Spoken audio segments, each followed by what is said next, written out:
Hey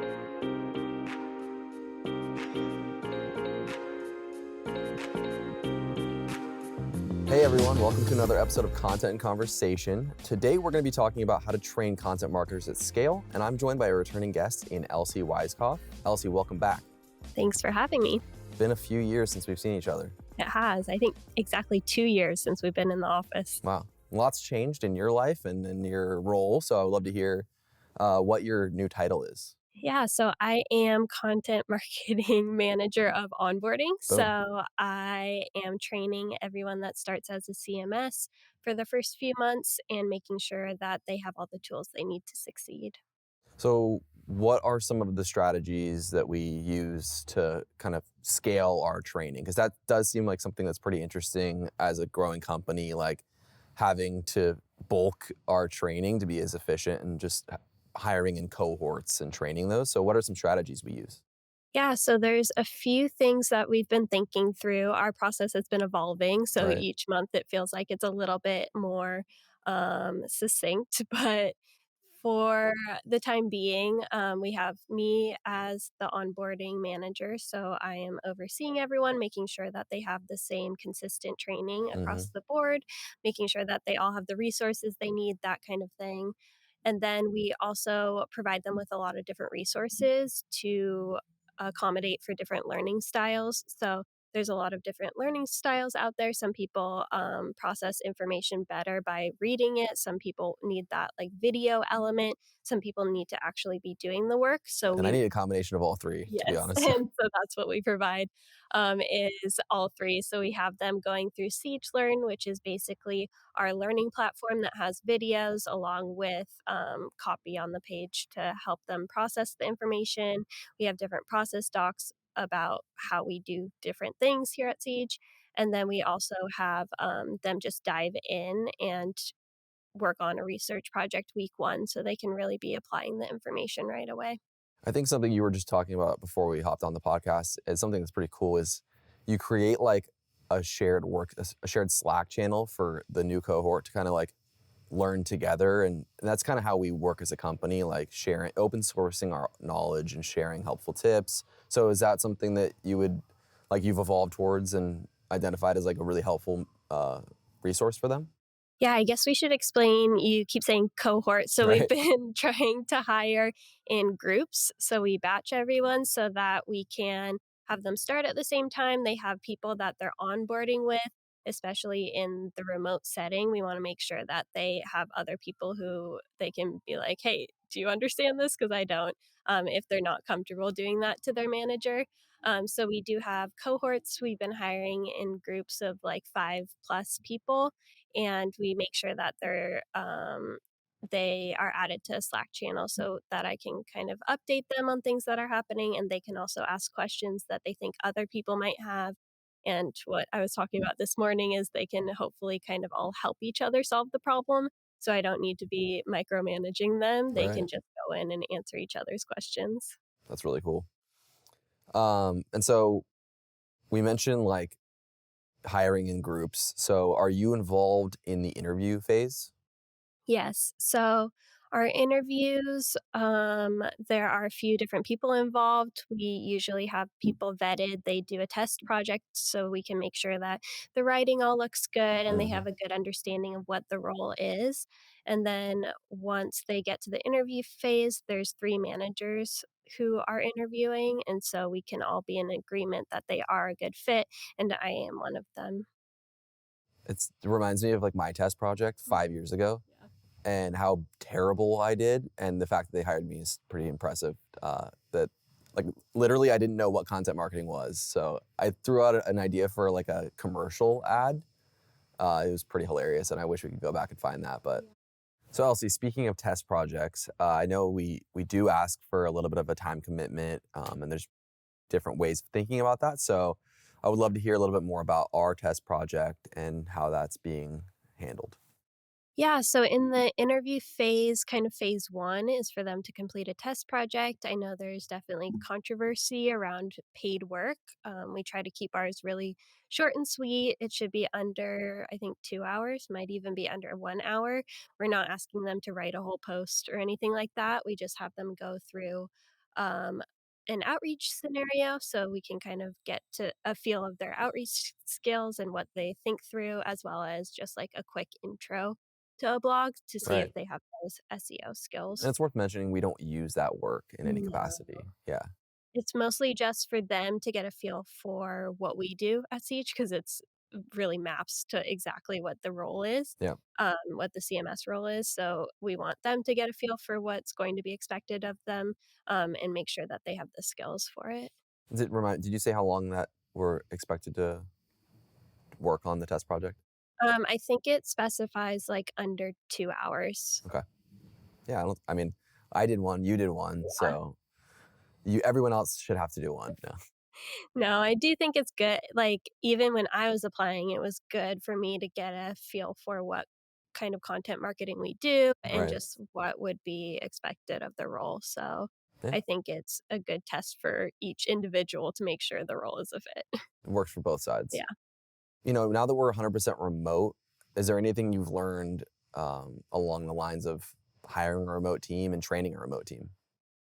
Yeah, so I feel like we have to try extra hard to make sure that everyone feels welcome Right. when they first start and gets the information they need and feels comfortable asking questions so they're not just over there in the middle of Montana, not sure what to do. We're hiring So, a lot of Montana yeah, I people. don't think anyone is from Montana, but could be wrong. Right. Um, but we are making sure that they get the information. And so I have one-on-ones with them each week. So they're getting FaceTime with me. We do group trainings with that cohort so that they can all meet each other and feel comfortable asking each other questions. We're connecting them with different mentors. So we're being like very intentional about having them meet other people in other departments and outside of maybe their specific role so Love that that. they can get that FaceTime. Yeah, I was gonna say like it's great that we have you there for consistency throughout the entire process, but like bringing in other people also just like share the knowledge within the company kind of thing. Yeah, and they don't wanna see me all the time, Right. so wanna make sure that they're getting information from a lot of sources, so we have an editing mentorship program where they'll meet with an editor that they'll probably be working with, and they'll kind of go over those edits, so when they get them on their first piece, let's say, they feel more comfortable asking questions about what the edits are, or they're not intimidated by them. We have a design mentorship program, so the designers will walk them through, like, how to give design direction and Nice. give them tips on that kind of thing. Because a lot of most of the people that come in don't have that experience, so It's a we pretty really unique experience yeah, and so we takes time to really get to know yeah, that have to process. train them and make sure that they understand it, and then we also I'm trying to think, we have a lot of mentors. We have CMS mentors so they can meet with other CMS members in more of a casual setting. It's not necessarily someone they're working with day to day, but they can ask any questions about Siege, that kind of thing. Love that. About how long is the training period usually? We've changed it a lot, so as of right now, it's around 2 months that Wow. they're working with me, to make sure that they have all the tools, and then we pass them on to their future managers team. But So at the whole time they're like starting to work on projects and getting familiar with the process in real time and applying what they're learning. yes, and we're not just, handing them off to a manager that they've never met before. We're making sure that I am giving feedback on research and design direction and that kind of thing, but their manager is also chiming in Nice. and making sure that they have, like, the client branding, that kind of thing Right. down so that it's kind of a team effort there. It's good to have that like extra QA for client work because that's one thing that I could see clients feeling like, okay, these are new hires, but with all of our processes and like process docs, like you mentioned, I think we're getting pretty good at hiring and training new hires. Would you agree? Yeah, definitely, and we want it to be pretty seamless for our clients, so we want them to not know that it's a new person writing, Right. essentially, so we do make sure that we're doing those checks and getting them familiar with the brand. Love it. What happens at the end of the training process? Yeah, so We do have a 3-month probation period where After training, or is that like during? during. So their first 3 months at Siege, it's going to be probation period anyway, which just means we wanna make sure that they understand the role and wanna be in it and that we think they're a good fit. So it's kind of both sides, making sure everyone is happy here at Siege. And so after 2 months with me, they're still in their third month of probation and they're with their future manager. And they're meeting with their future manager every other week for one-on-ones, so they are familiar with them, Hmm. they're familiar with their management style, that kinda thing. It's not, like, that abrupt, they're used to getting feedback from their manager, but I'm kind of just making sure that they're up to speed where they need to be and checking in with their future manager about anything that they should be working on specifically, and they should, like, keep an eye out for the next month or so, but that's kind of what the transition looks like.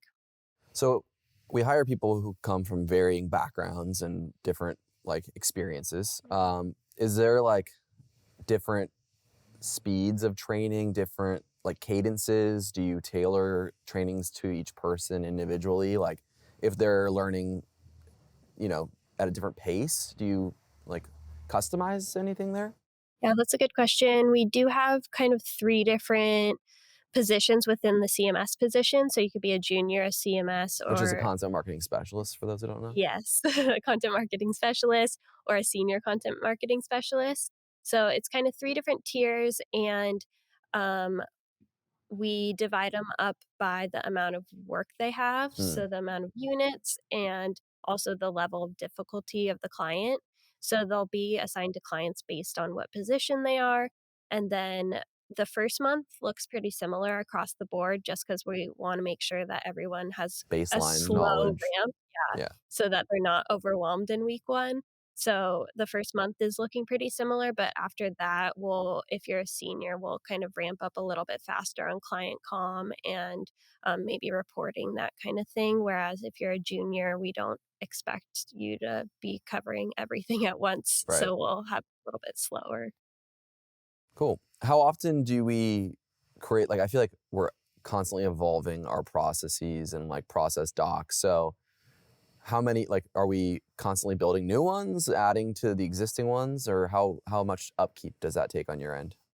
Yeah, I think both. You've touched on how we have a whole base of knowledge just from everyone at Siege, and we always want people collaborating and contributing to the process docs, which they naturally, I found like everyone kind of does naturally, where they were faced with a situation and they're like, oh, my direct report needs this information, and they quickly type up like a page on that specific topic and then someone else shares it and we're like, "Oh, this could be a process doc because you Right. already did the work." So we're always trying to kind of source those and make those into process docs, and we also have weekly, CMS trainings that both Ross and I and a few other people, contribute to, and so those are kind of where we're creating new process docs. Awesome. So not everyone can hire in cohorts.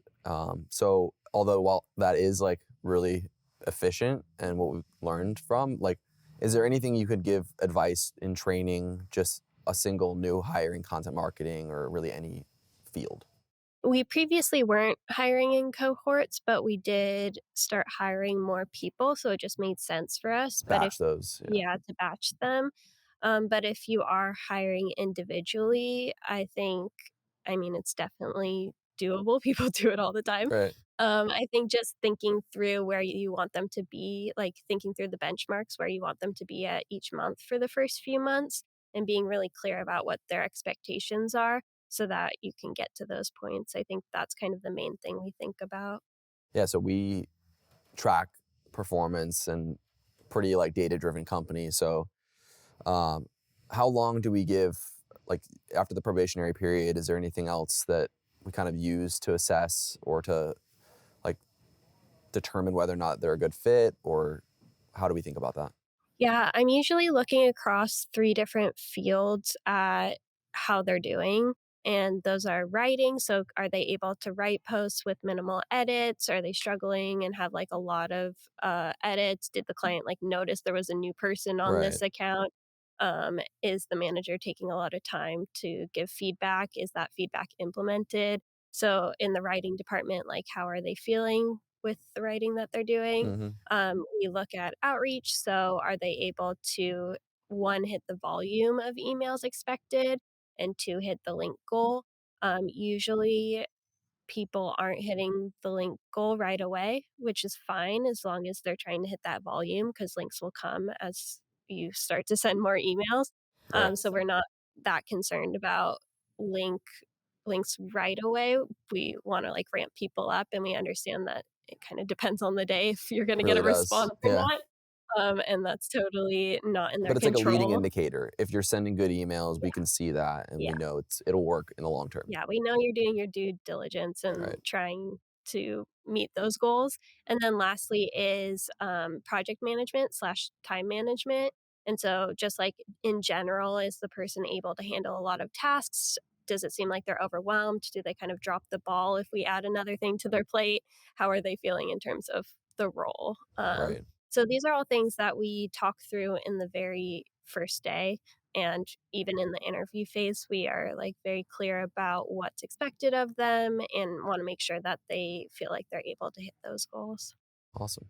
Well, I know that we like have open source SiegeLearn, like we sell it as a course. So do people ever come through our hiring pipeline that have taken the course already? And how does that change things? Yeah, I think honestly, the best people that we interview are the people who have done their homework Right. about Siege, so they understand what our offering is, they understand what the position is. Um, there, I feel like have been in the past people who haven't understood how much writing it actually is or how much outreach it is, and so we're not trying to hide that. We want to be really clear. We Right. want it to be a good fit. So if you do like research about the company and come in like knowing the position, and then a few people that we've hired also have actually gone through SiegeLearn on their own time, which is awesome.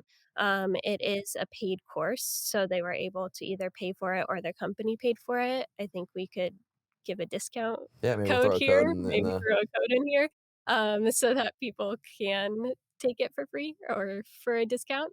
But yeah, usually those people have a really good understanding of what the role will be, and they're kind of a step ahead because yeah. we do have them going through SiegeLearn in the very first month. So we have assignments associated with SiegeLearn, so they'll still have to do that, but they'll be able to just speed through the lessons because they've Right. already seen them.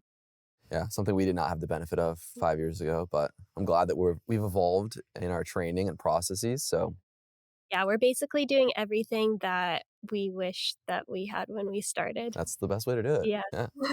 So, Elsie, we've talked a lot about our evolved training program and you in this new role. I just would love to hear from you a little like, summary of what you've learned in terms of training and onboarding new hires. Having a focus on learning and development goes a long way because people do want to learn, and you don't want people even in your current positions to be stagnant. So we also want to be kind of thinking through how we're doing things and evolving with content marketing. It's not a standalone thing, like it's evolving over time. Right. So we want to be evolving with it. I think we, as you mentioned, have evolved a lot since we both started. And so we've learned a lot along the way. One thing that was very obvious to us is that when people don't have set processes or a single source of truth, they feel a little bit lost or Hmm. aren't sure where they should be looking for things, that kind of thing, especially in a remote setting where you can't just like walk over to the person's desk and say, hey, it's right here. Right.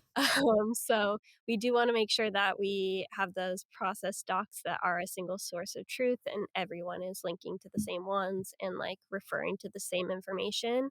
That information can be adjusted. We have a section on each doc on like suggested edits or changes.